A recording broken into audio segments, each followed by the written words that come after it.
Parthenon, the Colosseum, the Great Pyramid of Giza, Angkor Wat.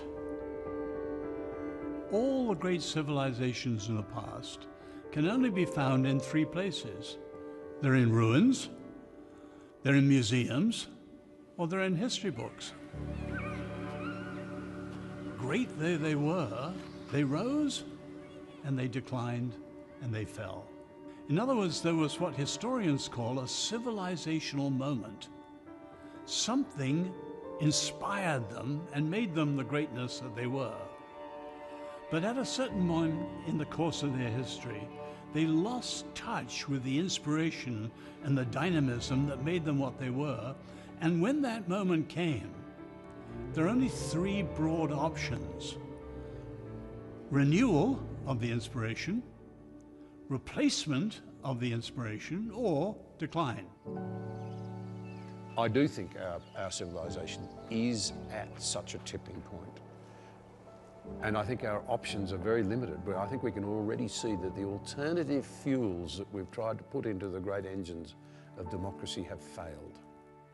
The great engines really were the Judeo-Christian concepts of accountability to a higher authority and its resultant sort of individual responsibility coupled with doing the right thing by your neighbour, loving your neighbour. They've been massively diminished. Radical individualism, the new fuel that we've tried to put into the machine, has it coughing and spluttering and looking like it's going to die. I think we need to decide what exactly our civilization is. Is it just an entertainment? Are we just an audience for a succession of fleeting sensations, sitting on our couches, constantly doom scrolling and changing the channel? If that's what we think civilization is, then I think we'll share the fate of the Romans. We don't communicate the great truths of civilization via emojis.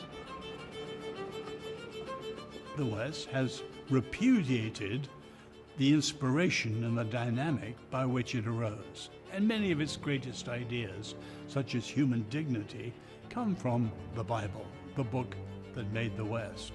In the 18th century, the Enlightenment, Voltaire, Rousseau, Goethe, Kant, they thought the Enlightenment, which they described in one word as reason, would replace the Christian faith. But 3 centuries later, you can see that while the intellectuals have rejected the Christian faith, the Enlightenment as a replacement has clearly failed. And so there's no question that across the West today, you see people talking about Western decline. If you sever the civilization from its source, and in our case, the Judeo-Christian foundations, you will no longer see a civilization that is thriving and flourishing. For me, the most extraordinary building block and foundation stone of the West is the extraordinary dignity of every single human being. I mean, that's a profoundly radical thought, that every single human being is of infinite worth. It was the turning point and the foundational building block of everything that we know today.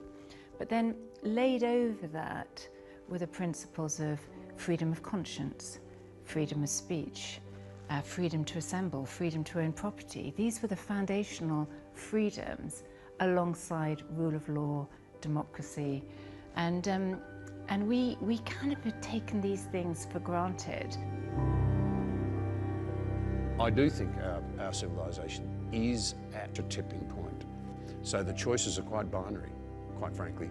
We decline like other civilizations, or we need to go and rediscover what our ancestors believed in so deeply when they fought and died and shed so much in the way of sweat and tears to give us what we actually do enjoy today. So the West is at this civilizational moment and faced with this choice: renewal, or replacement, or decline.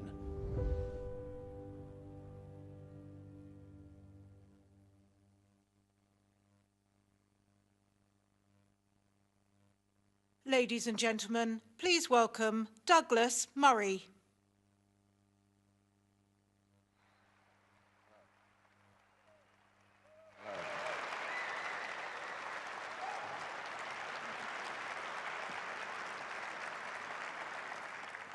Thank you and good morning. So good to see all of you here, and thank you to the organizers of ARC for inviting me. Perhaps I could just start by saying that I think that the challenge that Philippa and the organizers of this conference have laid out is much bigger even than we speakers have been told. It's a sort of challenge upon a challenge to be invited to be optimistic about the future from the wastelands of East London.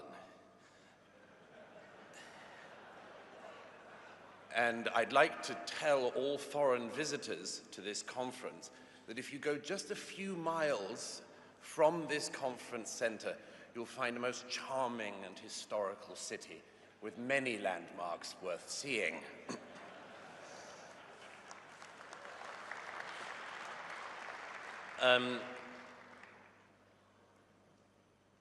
One of the questions, I think, that all ages ask themselves is, what do they call the age that they are in? Almost every age has had this question. Most recently, the age of modernism asked what comes after modernism, and the rather unoriginal idea was postmodernism. Postmodernism, of course, included its offspring of deconstructionism, and nothing came from that. But I would like to suggest a name for the age that we should be in, and the age that this conference can help bring in, the age of reconstruction. We should be the reconstructionists. The deconstructionists knew something about how to take things apart, but like children with bicycles, had no idea how to put them back together. So it will be the job of people like those in this room to try to put that civilization back together, and I'm delighted that that's one of the things that we're gathered here to do. I wanted to lay out two broad ideas of what we can do to bring that to pass. First, let me just give an example. Since we are in Britain and there are many Europeans here, I might just make reference to the fact there seems already to be, not in this room, but in Europe, widely a certain contempt for innovations that are occurring in the US, not least at governmental level. There's a whining and a howling about, for instance, Doge's attempts to not just stop government waste, but actually to reform by exposing government waste. One of the great advantages of Doge so far is that you don't only see a way in which a country like America might balance the budget, but in stripping away all of those layers of bureaucracy and budget, you also unveil underneath it the kind of rot that our societies have been willing to put up with along the way. I gather that the administration in DC is looking to do, after USAID, something which was found to be so rotten that it had to be gotten rid of in its entirety, is looking at doing the Department of Education. In America, as in the rest of the West, there is no greater task to do. In New York State, where I spend much of my time, an average spend at a state school is now per pupil around $35,000 a year. For that sum, K through 12 students finish with only just about half of them with basic literacy and half with basic numeracy. So nobody can tell us that money is the problem. Money is not the problem. You could keep throwing money at this problem and you can still create more and more illiterates. So I just wanted to mention briefly the two things I think that can be looked at. The first is, of course, innovation. Again, for those of us in Europe and in Britain, there's an enormous amount to learn, rather than to scorn the American experience. There are reasons why so many of the unicorn startups are from America, why disproportionately they're still from America. There must be something that they're doing right. In this country, we still have a situation where 1 in 5 of the working age population simply do not work, and we, the rest of the taxpayers, subsidize those people not to work. And this seems to me to be a great national scandal, but still something which our governments don't care to address. To my mind, one of the great explanations for this disparity in innovation between Europe and America is a very simple question. It's our attitude towards risk. The idea in America remains that life is indeed risky, that success is risky. And in much of the rest of the West, we've fallen into a kind of complacency, which is a sort of welfarism. When I returned to the UK recently, I discovered that the great debate in the UK was about how to kill the elderly more efficiently. And I was struck that the only argument that any Labour minister could make against euthanasia coming online with the NHS was that she didn't think that the NHS was capable of performing euthanasia efficiently. I mentioned in The Spectator at the time that this was, I think, wrong in one important degree. The NHS is a world leader in killing the elderly. It's just that they only kill the people who don't want to die.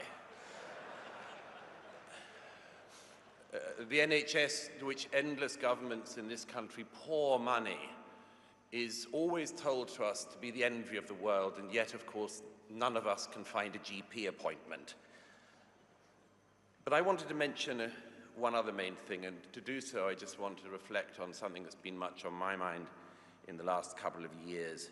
I spent most of the last couple of years in Ukraine and much lengthier time in the Middle East covering the wars there.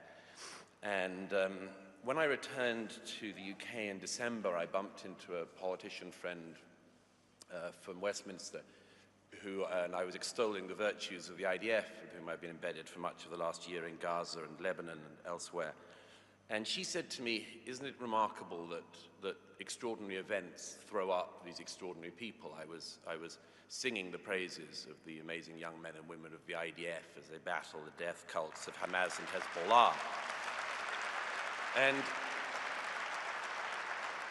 And this politician said to me, it is amazing, isn't it, Douglas, that this young generation has stepped up to the challenge, has answered that question of whether or not their generation is fit for the civilizational challenge. And she said, it's extraordinary the way in which events throw up people. And I said to her, there's a tweak we need to do to that analysis, which is it's not just extraordinary events that throw up extraordinary people. It's extraordinary events when they come up against people who have been extraordinarily well cultured.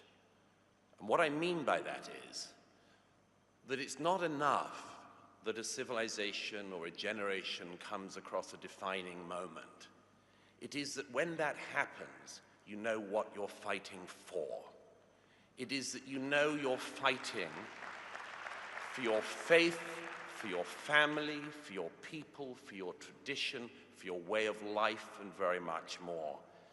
Clever people can sometimes say very stupid things, and in a recent interview, Yuval Noah Harari, who wrote *Sapiens*, was asked if there was any book that he would recommend that people could read in the present to understand the future that's coming, and he said no, he couldn't think of such a book because change was going to be so incredibly fast.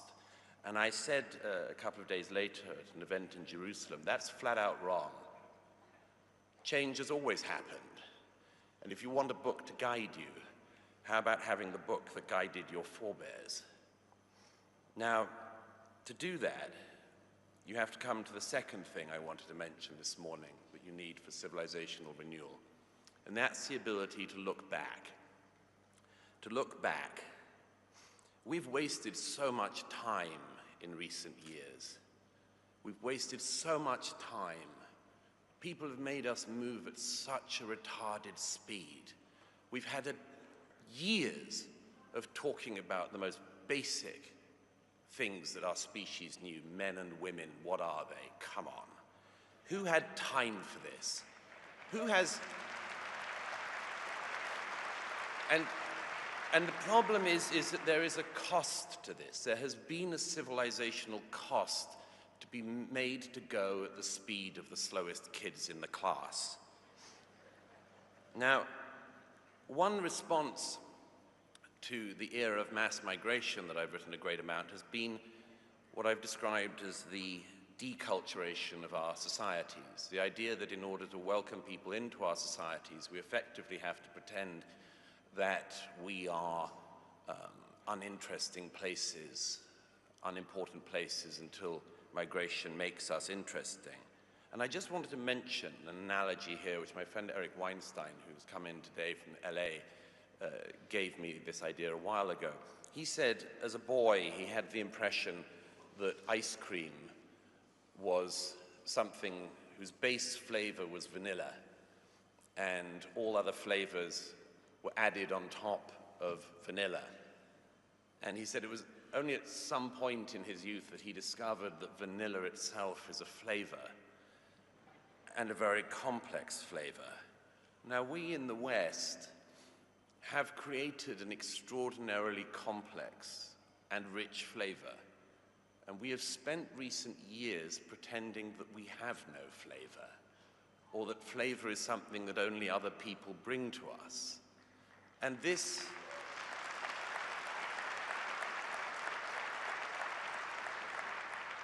is, of course, flat out wrong, but it's been something that we have told more than one generation of young people in the West.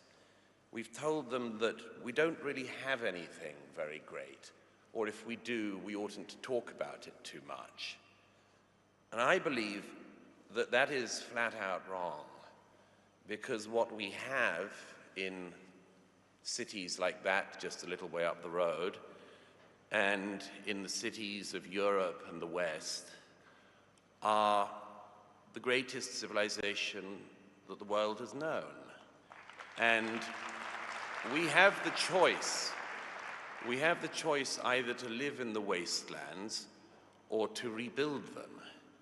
Now, there are cities in Europe, I think of cities like Budapest, I think of many German cities, where the idea is that you actually can restore beauty to the built environment, that people do not need to wander like lost souls around the wastelands of East London looking for meaning against buildings that tell them you are nothing, you do not matter.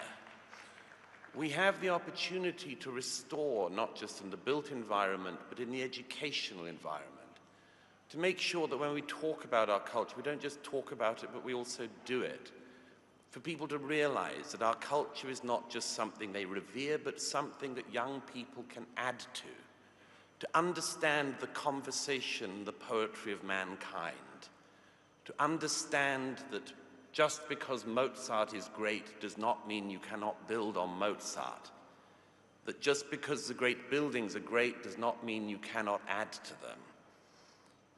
I would urge, in the age of reconstruction, that our great task is not just to break through with innovation, but to reclaim what is ours, to say that we love it, and that if people wish to join us in the veneration of this civilization, they are very, very willing to do so. If they don't wish to join us, there are other places they can be.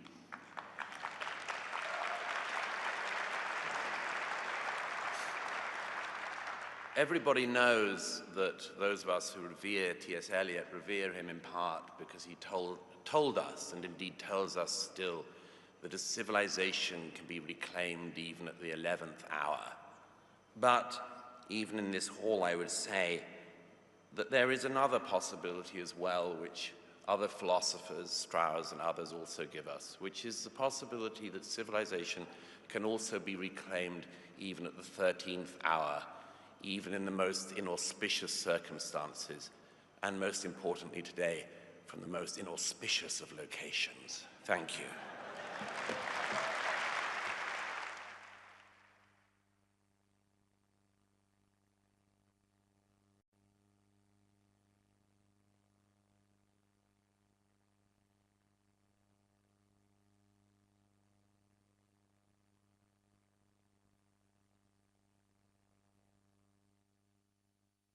Ladies and gentlemen, please welcome Jordan Peterson and Nigel Farage.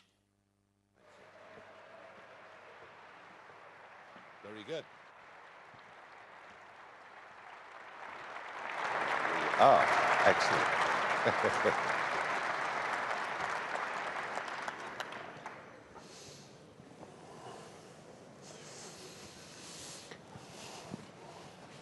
So we might as well get right to it, I guess. I'm curious about the overlap, or the lack of overlap, I suppose, in the principles that we've been promoting. I've been thinking, for example, some of the success of the convention so far and of our organization has been, well, the positive vision element of what we're promoting. And I guess that's where I'd like to go with you. Yesterday we had a very interesting panel on energy, and this is something I've been thinking about a lot, energy and the environment. Scott Tinker in particular has outlined a vision of the future, and it's not a net zero vision, I can tell you that. It's a vision where we cooperate to do everything we possibly can to drive energy prices down as low as they can possibly be, using everything at our disposal, right? Nuclear, coal, gas, oil, solar, wind, whatever can compete, because the most effective way of enriching the absolutely poor and likely of serving long-term environmental needs is to make people wealthy, so they can afford to care about the future, especially in the developing world. And so I'm kind of wondering, you have an opportunity now, because the right is split in the UK, to really hash things out on the conservative side. And this sort of thing happened a bit in Canada. And that means that it's possible now for conservatives to push the envelope. And I'm really curious about your view on, it isn't exactly even on net zero, which I think is an appalling policy, to get that right out on the table. But more than that, it's like, how appalling is it? Good morning, everybody. Yeah. Yeah. Old-fashioned upbringing, couldn't help it. First things first, the right is not split in this country. The Conservative Party is not on the right in any measurable way. 14 years that brought us the highest tax burden since 1947, 14 years that saw mass immigration, legal mass immigration on a scale hitherto never even dreamt of, 14 years that saw illegal immigration, small boats crossing the channel, and the government completely incapable of dealing with it because they couldn't face up to what membership of the European Convention on Human Rights was all about. And 14 years that saw net zero enshrined into law by a Conservative government and Boris Johnson, Theresa May, as evangelical about net zero as the current Ed Miliband. We take the view that if we're going to be using gas, if we're going to be using oil in this country till 2050, and even the most zealous net zero types accept we'll be using these commodities for years to come, our view is if we're going to be using them, we may as well produce them ourselves in our own country and genuinely become energy independent. And our platform is to reindustrialize Britain. We've closed down our steel industry. You know, we think closing down a steel industry is good because it means our national CO2 output is down. And all that happens is the plant closes in Redcar, the plant closes in South Wales, it reopens in India under lower environmental standards, and then the steel is shipped back to us. So let's produce all the stuff we need in this country. Let's become not just energy independent, we could actually become an energy exporter. Right now, every day we import 10 to 15% of our electricity, and our industrial energy prices are between 4 and 6 times higher than America. Not only that, but everybody out there, and of course this hurts the poor more than anybody, we've had 20% subsidies on domestic electricity bills going on now for the best part of 2 decades. And it's a truth that no one dares tell. So look, net zero is a complete and utter disaster. If you want to have energy production that is very, very low in carbon output, there is only one way ahead. That is small, modular, nuclear reactors, dozens of them all over the country. It's the only way forward. Okay. Well, it's the only way forward. And you know, if you look at the way the Far East produces nuclear energy, we can do it a damn sight cheaper than we've ever done it before. Okay, okay. Well, that warms a Canadian's heart. And it's good to get warm in a convention center that's this chilly because of the net zero restrictions. But let me push it a little bit, you know, because we have the opportunity to do that, and I think that it's time. You know, you talked about at least until 2050. And one of the things I've been discussing with my fellow Canadians, let's say, is the fact that, I mean, maybe it's time to stop our obsession with carbon altogether. And so I'm going to say something relatively radical. And well, let's just play this out and see how it goes. So, you know, I've reviewed a lot of scientific papers. Now, they're not climate papers, but I'm a reasonable hand at separating the wheat from the chaff on the scientific front. And when I look at the carbon data, there is one fact that leaps out to me in my experience with scientific data is that there's usually one or two major facts and a bunch of trivial sub-facts that more or less you can ignore. As far as I can tell, the most stunning effect of carbon, atmospheric carbon, that has been recorded scientifically is the effect of carbon on plant growth. Right, and we know this. Look, in the last 25 years, thereabouts, 20% of the Earth's surface is greened. 20% is a lot. It's a lot. It's an area equivalent to twice the size of the continental US, so that gives you a quick picture of scale. And it's also primarily greened in semi-arid areas, because when you give plants more carbon dioxide, their stomata close, and so they can live where it's drier. And so the deserts are shrinking, not growing, which is exactly the opposite of what we were told was going to happen. And crop yields are up, something approximating 10 to 13%. So that's not bad, that's good. And so I'm afraid that even throwing the dog a bone, let's say, and saying, well, we're certainly not going to hit our 2030 targets because they were proposed by buffoons and liars. We're not going to hit our 2050 targets either. I'm dead serious. This is not good.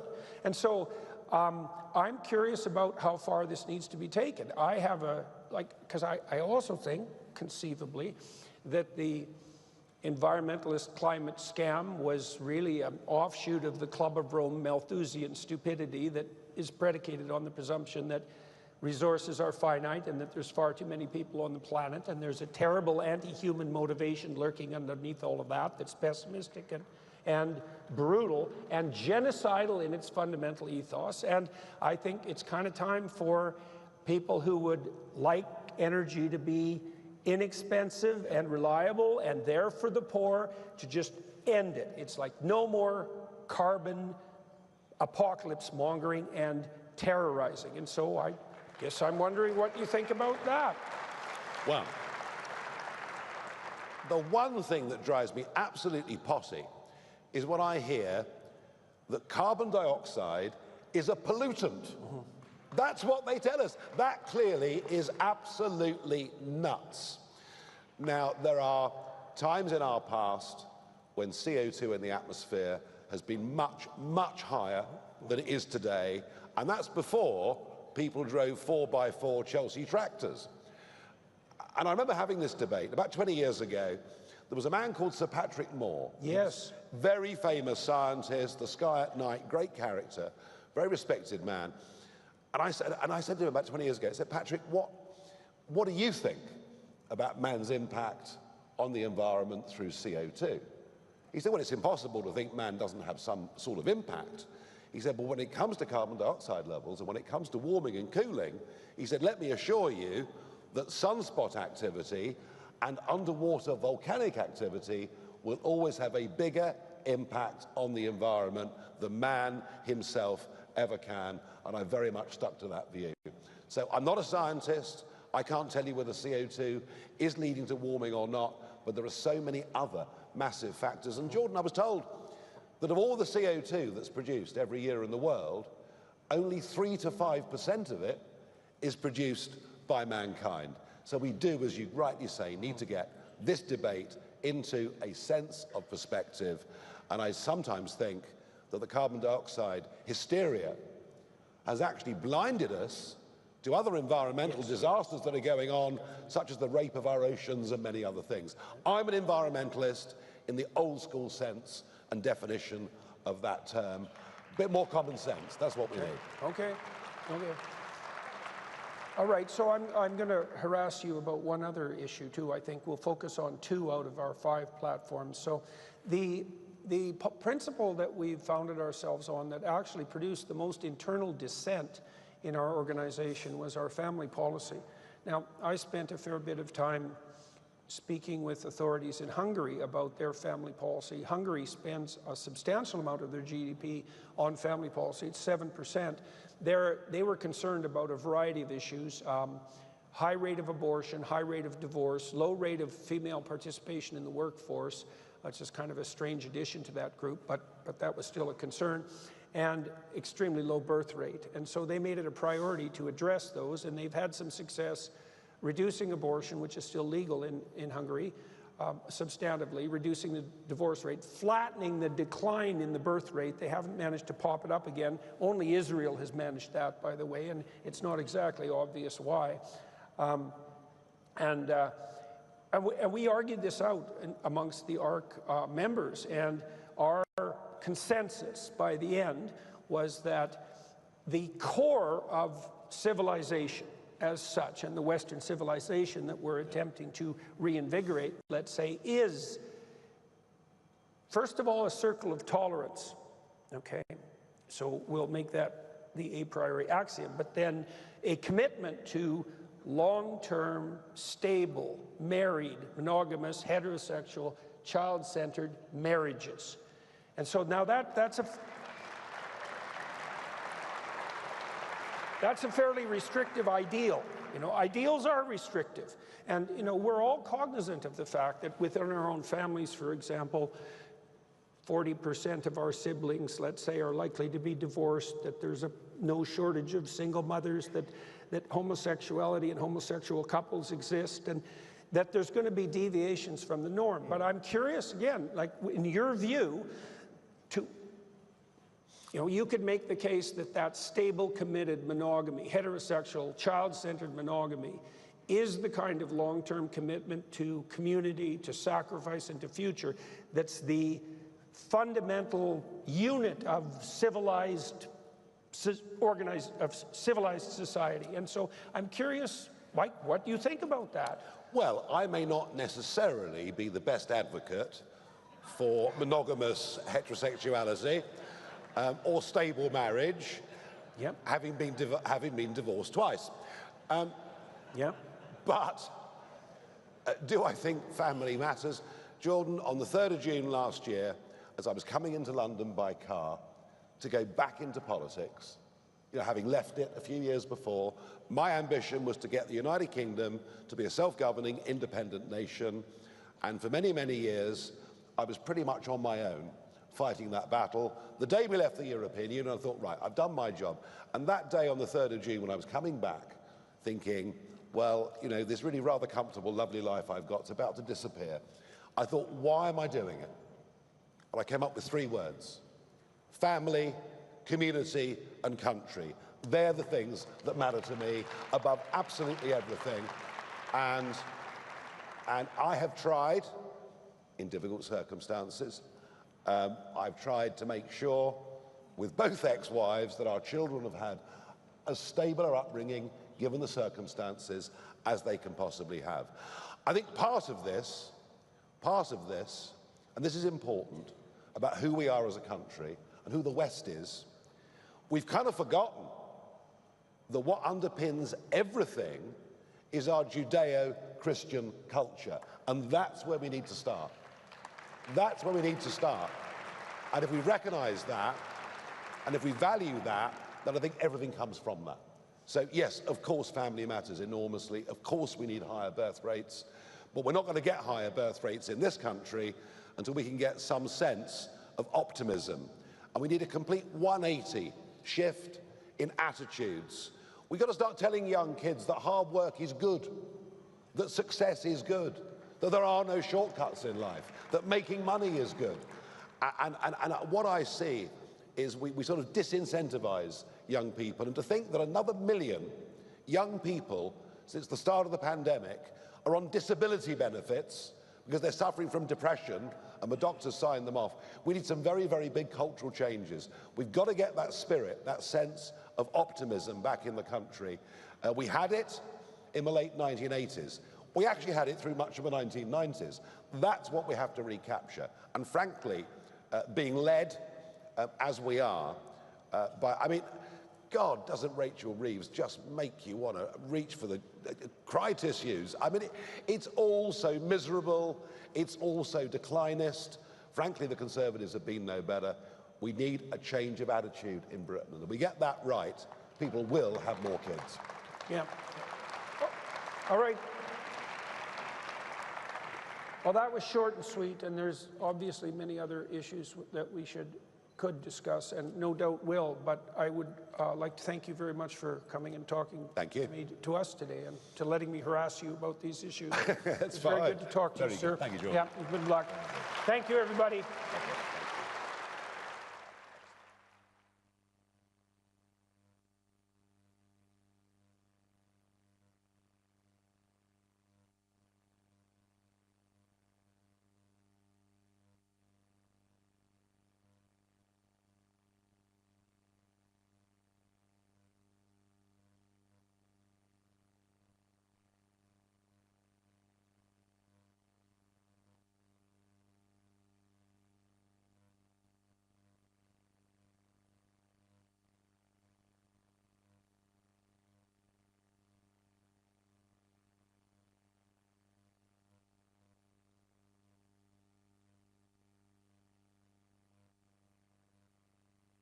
Ladies and gentlemen, please welcome Ayaan Hirsi Ali.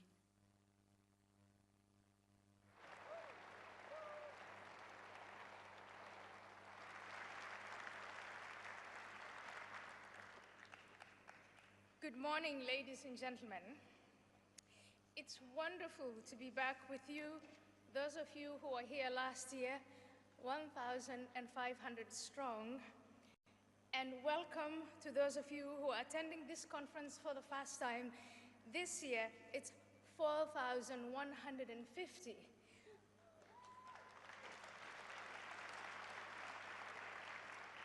Congratulations to Philippa and to Jordan and to everyone else who made this happen. I want to begin with a simple point. This event has been organized by an Alliance for Responsible Citizenship. But citizenship implies a distinct political entity. For most of the modern era, that entity was called the nation-state. Modern liberals trashed the nation-state and nationalism, invoking Hitler and Mussolini, and arguing that nationalism had caused World War II, not to mention the Holocaust. They failed to make a distinction between bad nationalism and good nationalism.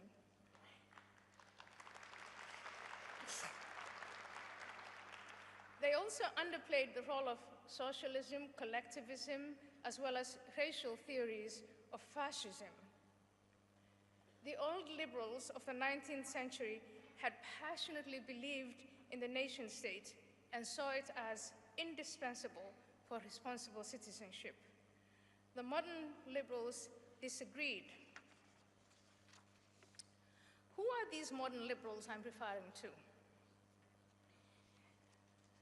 Many were not liberals at all, in the sense that John Stuart Mill would have understood them.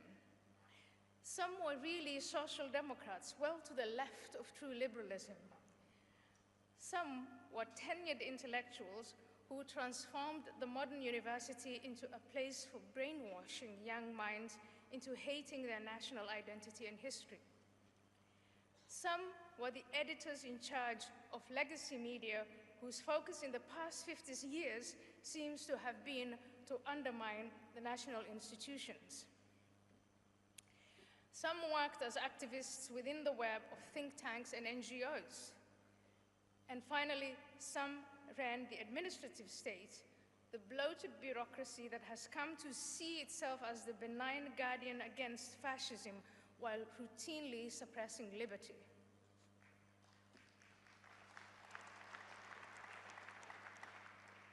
What was it that they wanted to replace the nation-state with?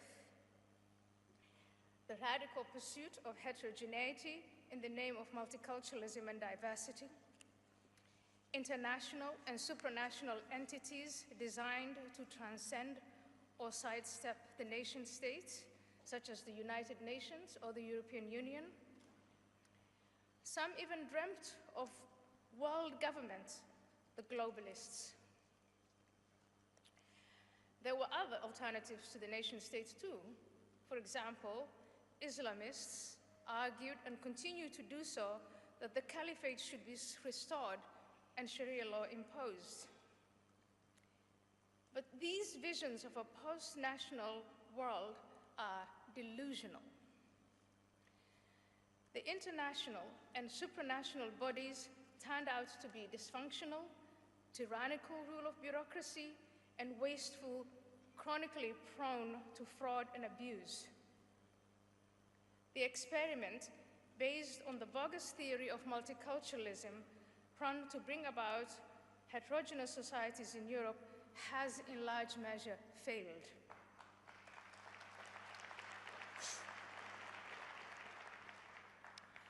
As for the Islamist states, as we've seen, all the territories snatched and governed by jihadi insurgents are ghastly hellscapes.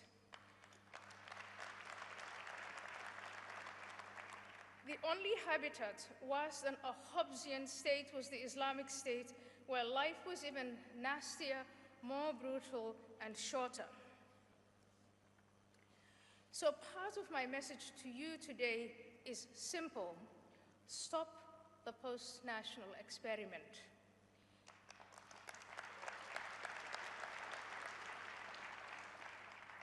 It has already gone too far. Rubio, the rules-based international order, not the new Secretary of State, is over. From 1945 to, say, 2014, it had a good run, roughly 70 years. But let's face it, most of that period was the Cold War, from around 1948 until 1989. But the post-Cold War period, or shall we call it interbellum 2.0, is over. Maybe it came to an end on the 20th of January 2025. Or maybe it ended long before that, when the Syrian dictator used chemical weapons in 2013, or when Russia annexed Crimea in 2014. But it's over, which means we can bid farewell to 2 or 3 decades of uncertainty. Uncertainty of identity, uncertainty of morality, and uncertainty of purpose. Decades of delusion. Now we can see clearly there is no better model than the nation-state.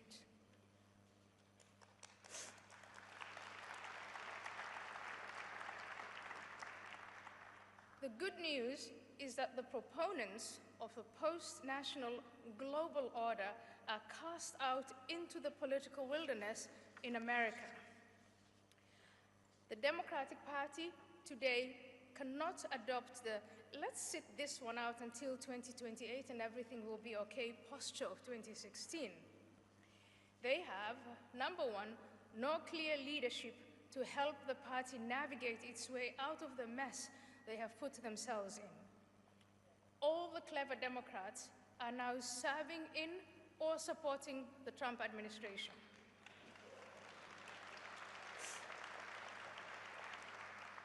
Number two, they have no funding. The big donors have moved on, especially after Kamala Harris's profligate campaign.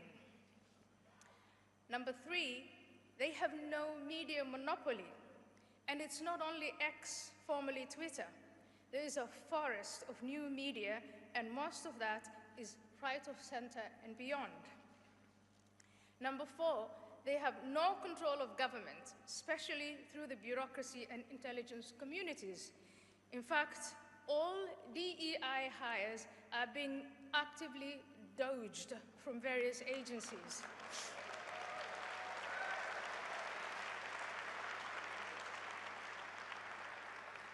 Most important of all, their globalist message was rejected in favor of the America First agenda. In short, they have no power. And that is good news. It means Americans have a better chance of achieving the mission of this conference, which is to restore responsible citizenship. For me, responsible citizenship means the restoration of a healthy nationalism. That's the preeminence of national sovereignty, loyalty to a shared national identity, and citizenship defined as allegiance to the nation state. It's fidelity to the Constitution or to the foundational principles and mythos of the nation, to the idea that all citizens are equal before the law, that we all have the same rights and obligations, that justice is blind, that we are all innocent of any crime until proven guilty, that the government is limited and constrained by law, and it's there to protect these things.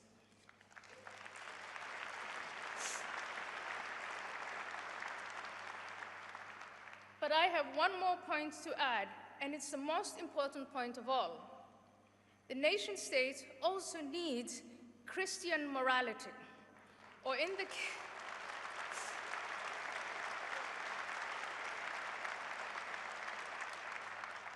case of Israel, the morality of the Torah.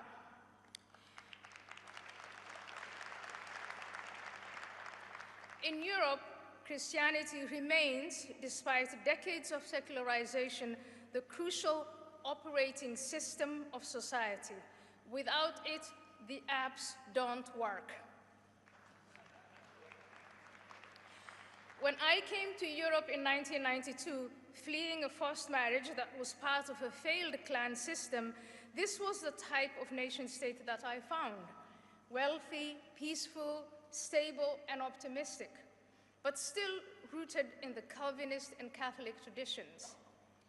I had left the chaos of Somalia and other African nations where I had lived, where tribal, ethnic, and religious conflict had made it impossible to develop a healthy nationalism. What I found in Holland was truly inspiring to me.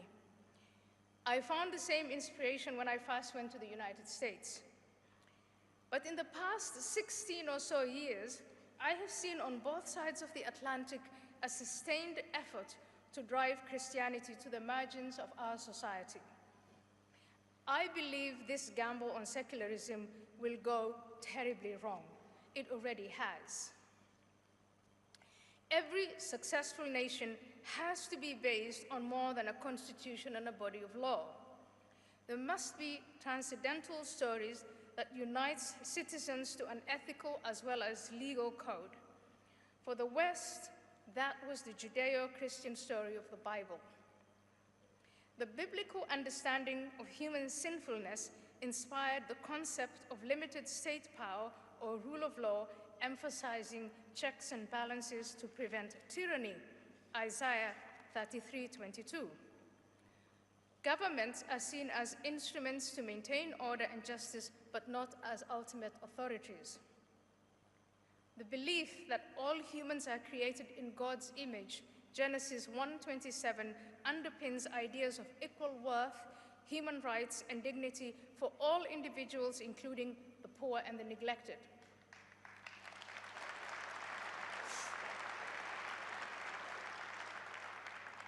Biblical teachings such as love your neighbor as yourself, Leviticus 19:18, emphasizes care for others and fairness in governance. The Bible's distinction between God's sovereignty and earthly authority, Matthew 22:21, influenced the Western principle that the state should not overreach into matters of faith and conscience.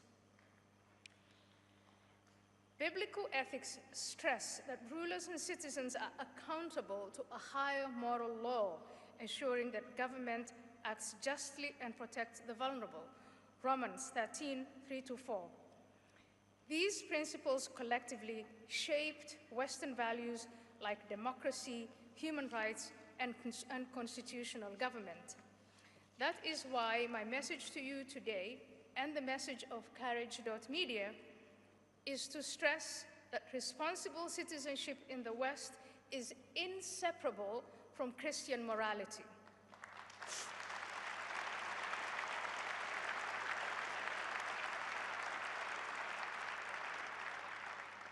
Please, let's aspire to build or restore the nation states on which our security depends.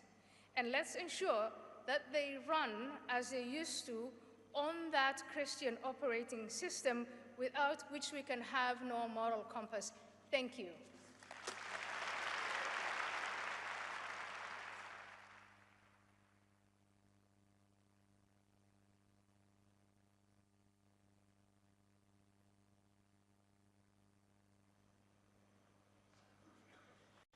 Wow. Ladies and gentlemen, to continue this theme of the choices that we face, we have our next speaker, who is going to speak to us, followed by a panel of John Anderson, Rod Dreher, Amy Orr-Ewing, and Neil Ferguson. Fresh on the plane, off the plane, only just made it through the door, David Brooks.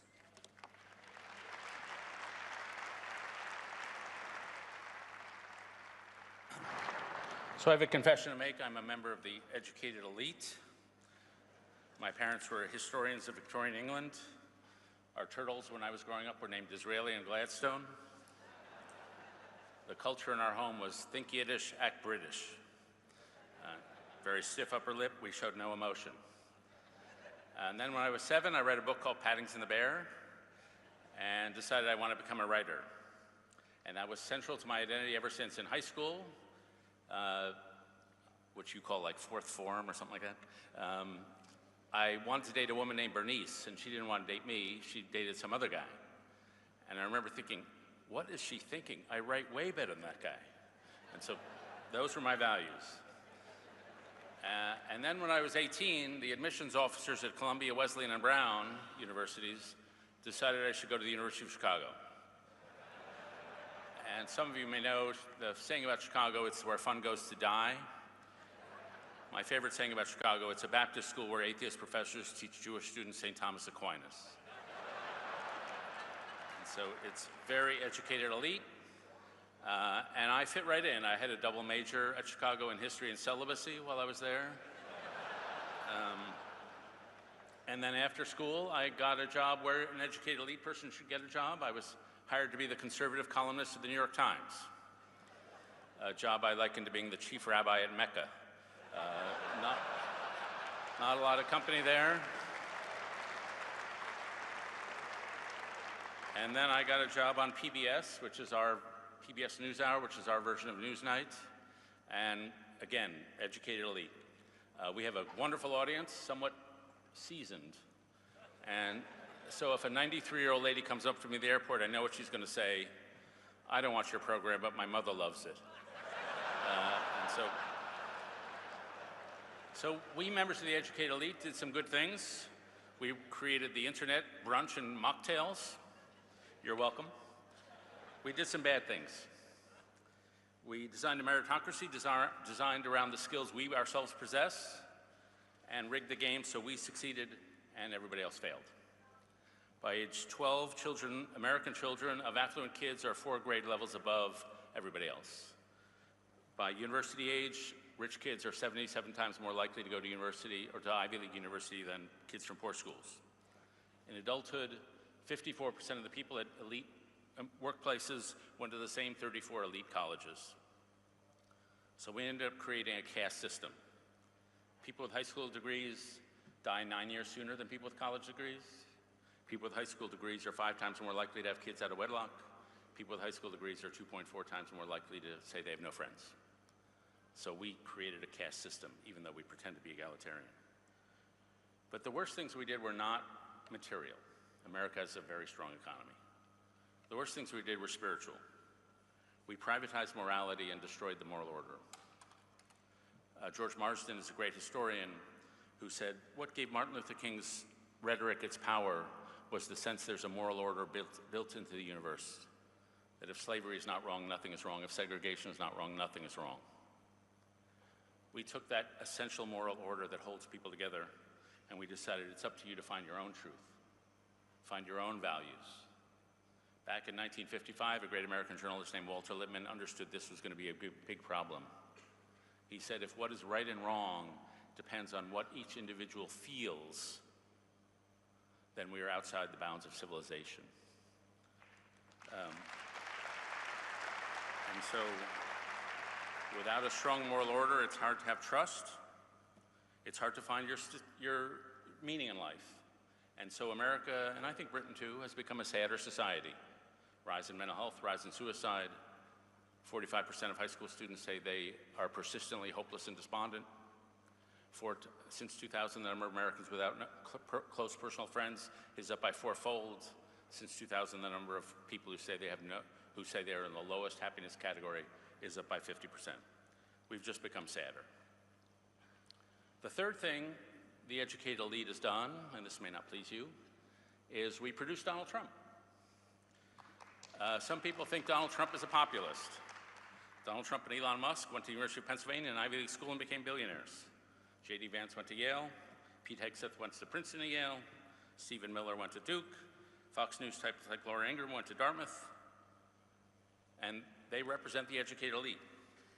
And the key factor of the educated elite is that they're not pro-conservative, they're anti-left. They don't have a positive vision, a conservative vision for society. They just want to destroy the institutions that the left now dominates. And this means, in the first place, they're astoundingly incompetent. I have a lot of sympathy with what drove people to vote for Trump, but I'm telling you, as someone who's on the front row to what's happening, do not hitch your wagon to that star. Thank you. You're supposed to boo. Pete Hegseth gave away our bargaining chips with Putin before we even had negotiations. Elon Musk has 25-year-olds firing people who are controlling our nuclear codes. It's like Sam Bankman-Fried got control of our nuclear arsenal. Second, elite narcissism causes them to eviscerate every belief system they touch. Conservatives believe in healthy societies are built on healthy institutions. They're anti-institutionals. Conservatives believe in steady and gradual change, Edmund Burke. They're disruption. Conservatives believe in constitutional government. Donald Trump says, I alone can fix this. Conservatives believe in moral norms. They're destroying moral norms. The other belief system that they are destroying is Judeo-Christian faith. Judeo-Christian faith is based on service to the poor, service to the immigrant, service to the stranger. I went to Namibia, South Africa throughout the 1990s and 2000s, and I watched people die of AIDS. Then I went back with my friend Mike Gerson, and I saw those 25 million lives saved. I saw people living lives of dignity. And so what's the first thing Donald Trump did? He eviscerated that program. My friends in America are conservative evangelicals in government who want to fight sex trafficking, poverty. They want to preserve national security. Donald Trump is declaring war on those Christians. So I've described three different things we educated elites brought you. We destroyed the social fabric through inequality. We destroyed the moral fabric through privatizing morality. And we destroyed the institutional fabric, what's happening right now. How can we come back? Well, we already are. I often ask people, tell me about a time that made you who you are as a human being. And they never say, I went on a fantastic vacation in Hawaii. They never say that. They say, I went through a really hard time. The death of someone, the loss of someone, moving away from home, entering a new vocation. Paul Tillich, the theologian, said those moments of suffering interrupt your life and they remind you you're not the person you thought they were. They carve through the floor of your basement of your soul and they reveal a cavity below, and they carve through that floor and they reveal a cavity below. In moments of suffering, you see yourself in a more deep way than you ever did before. And in those moments of suffering, You can either be broken or you can be broken open. And people who are transformed decide, I'm going to be broken open. And nations that are going to be transformed by moments of suffering say, we're going to be broken open. We've been through periods of national crisis before. Across the world, nations have constantly hit a spiritual and cultural crisis and then revives. This country, between 1820 and 1848. I was here in the 1980s. Britain recovered in the 1980s. Australia in the 1970s, Germany and Japan after World War II, South Korea in the 1980s, Rwanda after 1994, Chile in the 1990s. My own country, we've done this again and again. We've grown not through a happy, merry ride. We've grown through a process of rupture and repair when society and culture is in crisis and we figure it out. 1770s, the old colonial order had to go. Sorry. 1830s, the East Coast elite had too much power. Andrew Jackson brought in an era of populism. 1860s, the slavery order had to go. Abraham Lincoln brought forth national redemption. 1890s, we had failed at industrialization. We had a civic renaissance of all these civic organizations that filled in the hole and created a sane society. 1960s, the conformist culture of the 1950s had to go. And we had the changes that came there. The temptation of those who don't read history is to think this time is different. We're in another period of rupture and repair. We have spiritual resources. I'm a conservative. I believe that we are inheritors of a great spiritual legacy, what Michael Oakeshott called the Great Conversation. We have the voice of Genesis, that we're all made in God's image. That's the foundation of democracy. We have the voice of Exodus, that we wander through the wilderness and eventually get to the promised land. We have the voice of Jesus, even if you're not Christian. Blessed are the meek, blessed are the poor in spirit. That's a source of great strength. In my country, we have the voice of Alexander Hamilton. Poor boys and girls should rise and succeed. We have the voice of Edmund Burke, that we should be modest about what we can know because culture is really complicated and we should operate on society the way we would operate on our Father, gradually and carefully. We have the voice of John Stuart Mill. We value diversity and pluralism because it leads to what he called adventures in living. When you have a spiritual, moral, and relational crisis, the job is to shift the culture. And we are moving, I think, from a hyper-individualistic culture the last 60 years toward a communal culture. I didn't like the social justice movement, but it was an attempt to find community. I'm not particularly a big fan of MAGA, but it's an attempt to find community. Culture change is about a shifting of the heart. It's about providing new answers to the question, how should I live my life? It's about soulcraft. And it isn't done the way you do political change. Culture change works differently. It's done, as Walter Bagehot put it, if you want to win people over, enjoy the things that conservatives enjoy. Culture changes when a creative minority find a beautiful way to live. Culture changes when a small group of people find a better way to live and the rest of us copy. That's the story of the early church. It's the story of the Clapham sect. They weren't my cup of tea, but it's the story of Bloomsbury. I was mentored by William F. Buckley. It's the story of the conservative movement in America. Culture changes on a personal level. When we relate to each other with attentive and generous gaze. Simone Weil said, attention is the purest form of generosity. Culture changes on a spiritual level. T.S. Eliot said, you can't create a system so perfect that the people in it don't have to be good. It's when you put moral formation at the center of your society. And finally, it happens at the civic level. When 1,000 voices and 1,000 different organizations create civic institutions that provide healing and relationship in society. That's how culture changes. I was at a bar about 2 months after October 7th. And if you had seen me there, you would have thought, sad guy drinking alone. I call it reporting. So I'm scrolling through Twitter, and it has all these brutal images from the Middle East. But I come across a video of James Baldwin. And he says, you know, there isn't as much humanity as one would like, but there's enough. And what you've got to remember is that when you walk down the street, every person you meet, you could be that person. That could be you. You could be that monster. You could be that saint. And you have to decide who you're going to be.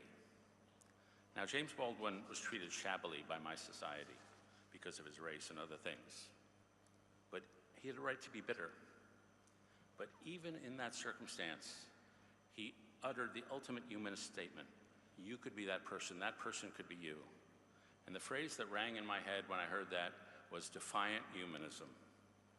That even in harsh and brutal times, we're called upon to see each other in the fullest, deepest, and most respectful way that God imagined that they would be seen. Thank you very much.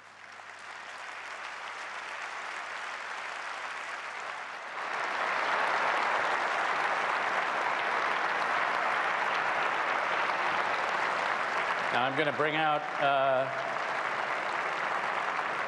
John Anderson, Neil Ferguson, Amy Orr Ewing, and Roger, assuming they show up. They're boycotting me.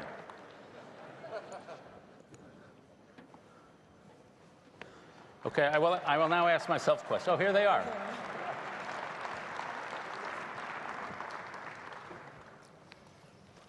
I guess you're off J.D. Vance's Christmas card. That happened long ago.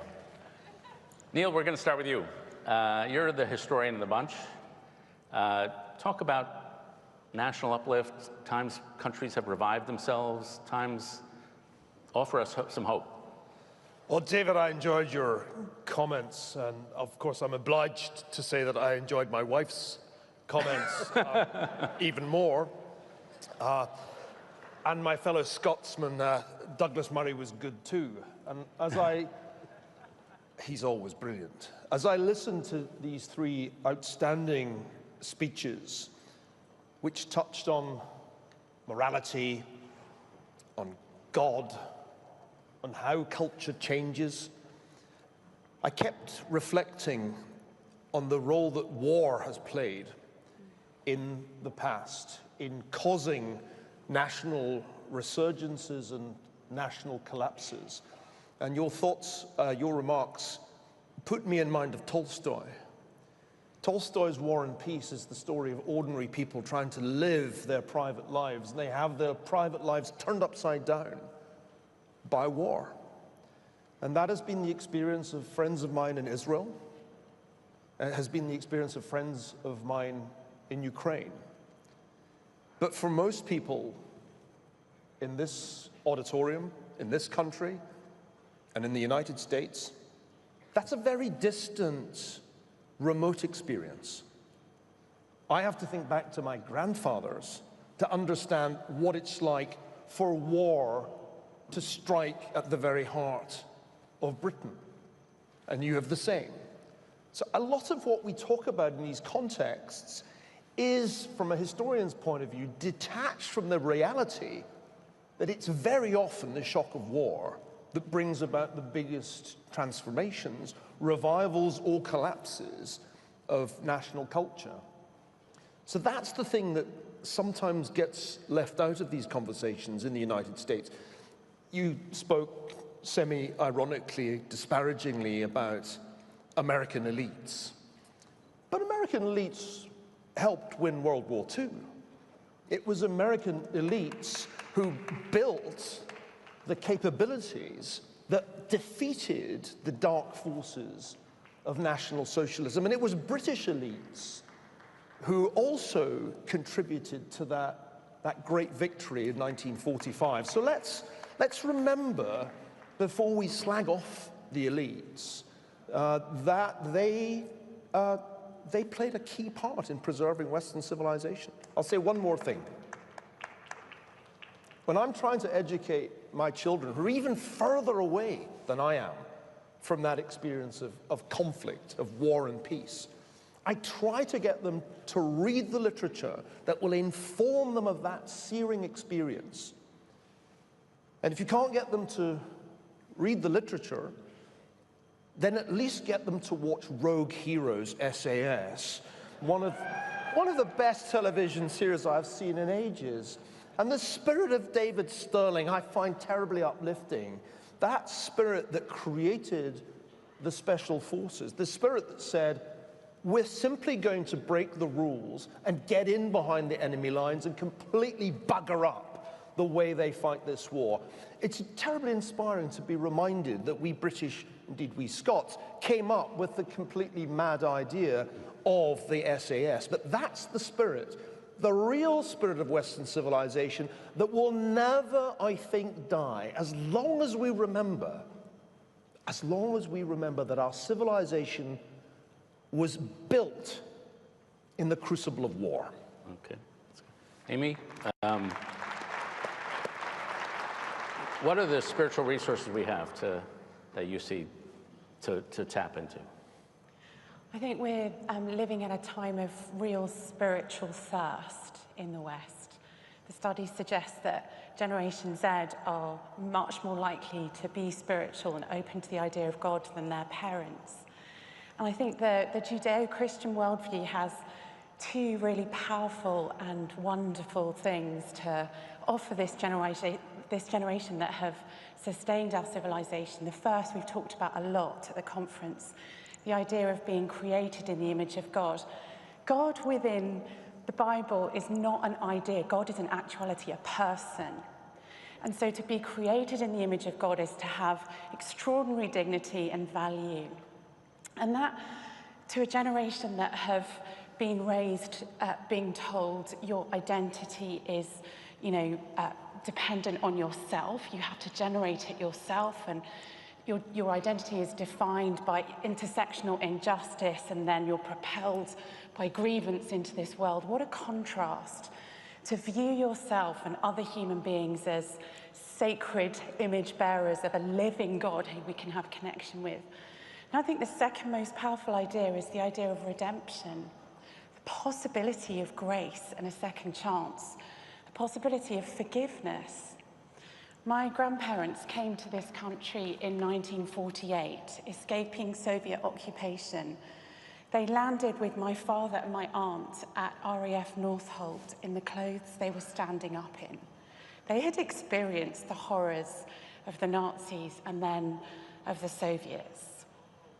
As a generation, they knew the reality of evil, the darkness in the human heart potentially. The Bible talks about the fall as a real category. So we've been created in the image of God, but every single person also is wrestling with sin and darkness. And so what the Judeo-Christian framework gives us is this possibility of redemption, a new start, a fresh start. And that isn't just about an individual connection with our Creator, although it is about that, and what a wonderful way to live, with attachment to a loving God as the core of our being. But it also propels people's lives for good. You know, the parable that Jesus is most famous for, the Good Samaritan, is cited all the time as a kind of example of why we should do good and love our neighbor. But the earliest thinkers in the church, the patristic writers, realized that the central character of the Good Samaritan was Jesus himself. And what he was essentially saying is to be human is to feel like being beaten up and left at the side of the road to die. And we all need rescue, we need forgiveness, we need deliverance, we need help from outside, we need redemption. And once we've experienced that, we can rebuild our world. We can love neighbor. We can do prison reform. We can care for the poorest. We can create systems that reflect a loving God and the value of every human being created in his image. And all of us have the possibility of a second chance. Businesses, when we fail, we can get up and start again. We can create wealth through this power of redemption and forgiveness. Okay, thank you.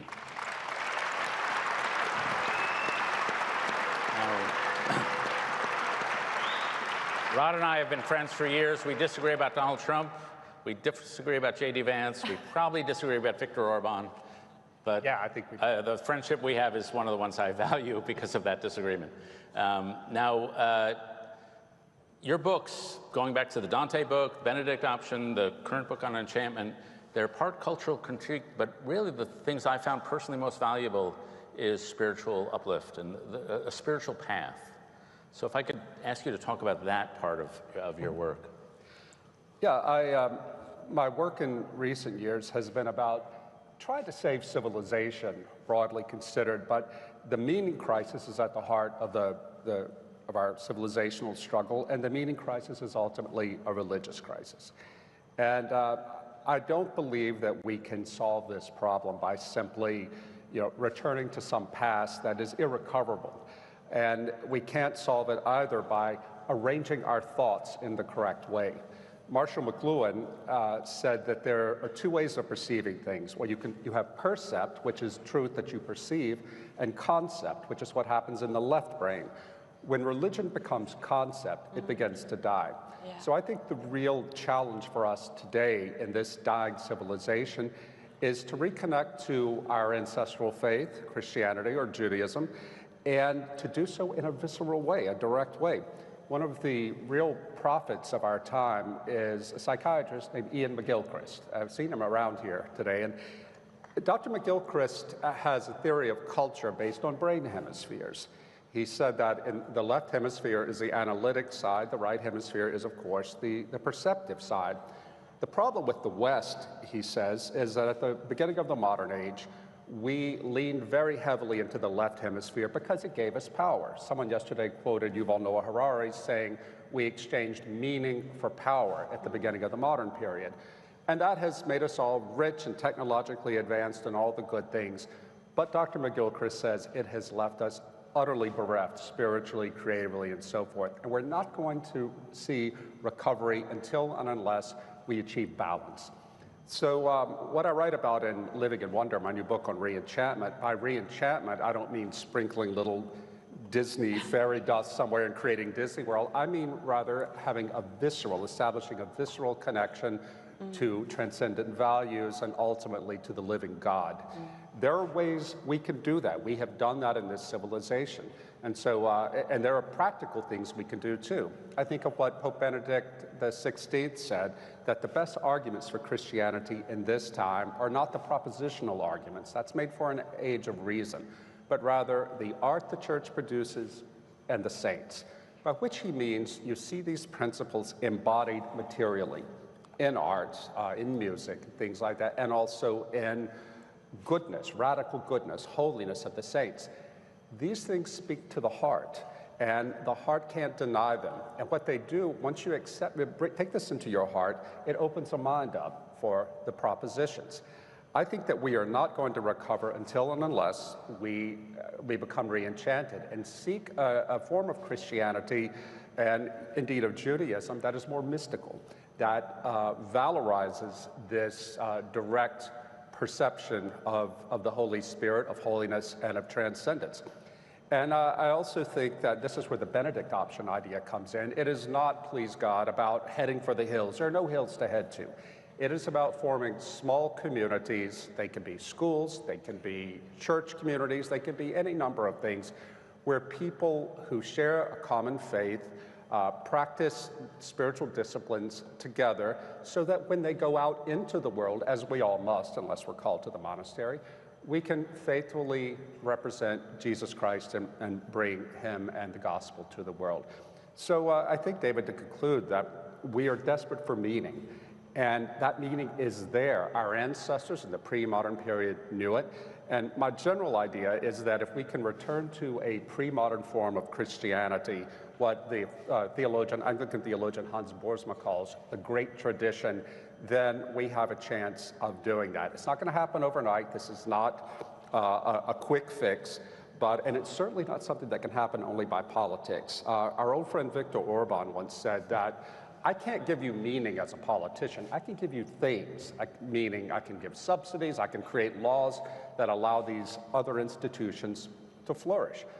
But if civil society doesn't step up, if each one of us do not step up within our little platoons or in our families and so forth, then anything politics and economics might accomplish for us are in vain. Thank you.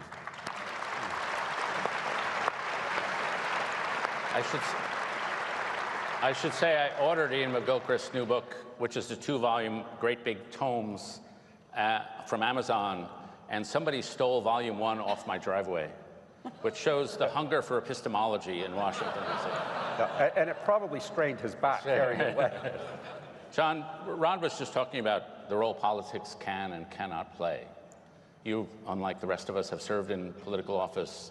How do you think about politics in a time like this? David, thank you.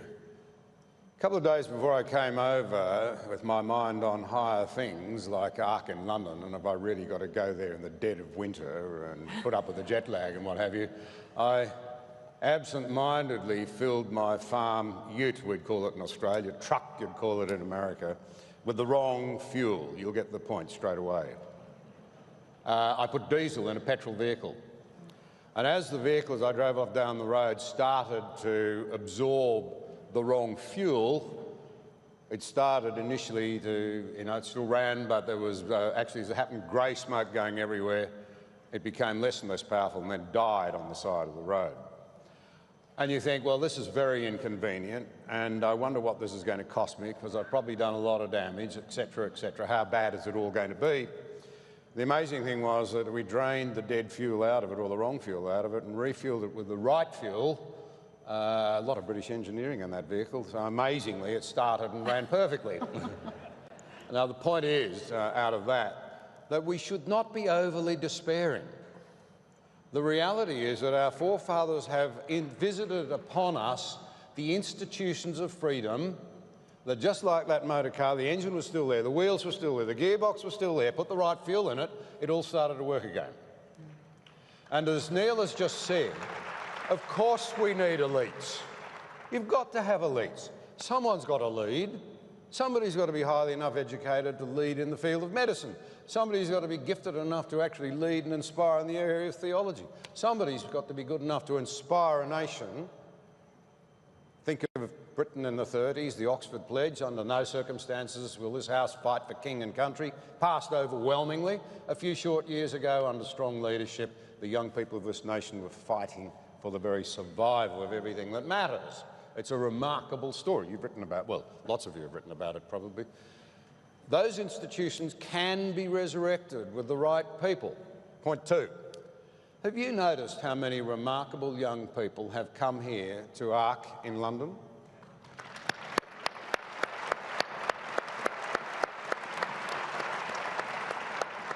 I've had the opportunity and the privilege and the horribly difficult task of helping decide who gets to sit around a cabinet table. I have met people here who have all of the ability necessary to make up competent cabinets. Well, how about you give some thought to stepping up, to making the sacrifices involved, because we need you.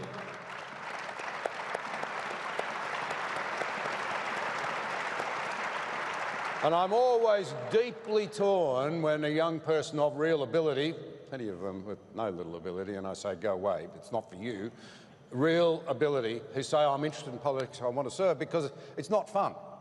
But on the other hand, it's the battlefront. If you're involved in culture, well, you've got to be prepared to be involved. You have to step up. You've got to be looking for the opportunities. Third point.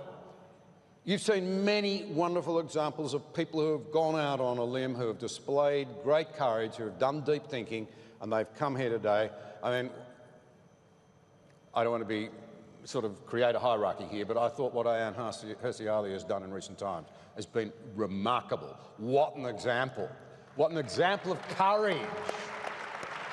And tomorrow it'll be a great privilege for me to see on the stage, and you will meet somebody well known to Australians, perhaps not so well known outside yet, a very dear friend of mine, Peter Costello. We served in the Parliament of Australia together for roughly 2 decades. That man had a highly successful legal career and every reason to pursue his own self-interest, but he gave it up for the grind of politics.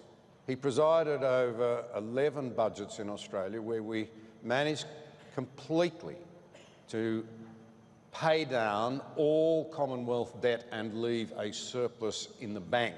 That's reform. That's ending intergenerational theft. That's building a platform for tomorrow's kids and for our grandchildren. You'll hear from him tomorrow. There are examples everywhere, but take note of him.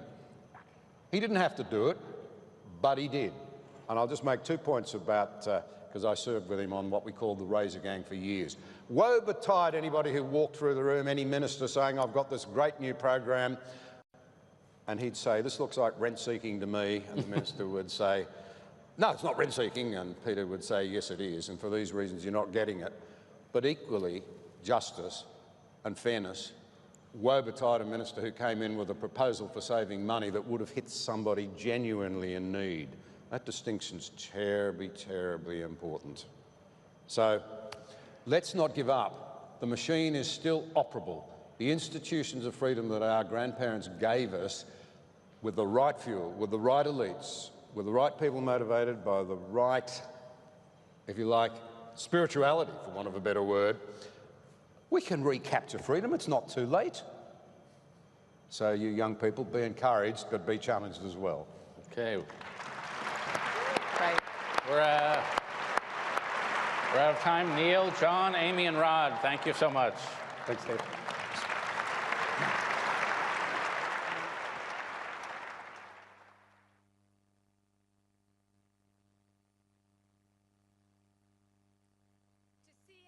This session, we've got one more speaker to come on the choice to renew and the cost if we don't.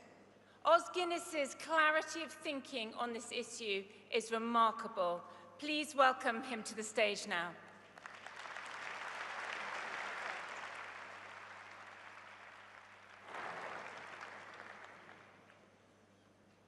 When we met at the first ARC conference, it was only days after the barbaric Hamas attack on Israel. A day after the attack itself, I was in Mike Johnson's office. He was not then the speaker, and he was expecting to be here. And there was the first of the big protests in Washington. What was clear, this was planned.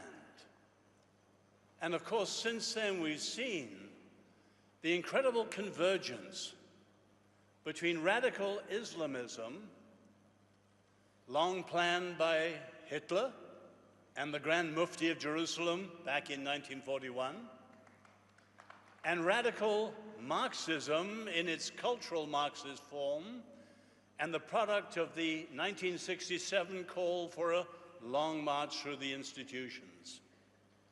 And what we've seen since 2023 is that fateful convergence of these two radicalisms, and the point is that they were against the Christian faith and Judaism, but they are also entirely hostile to the West.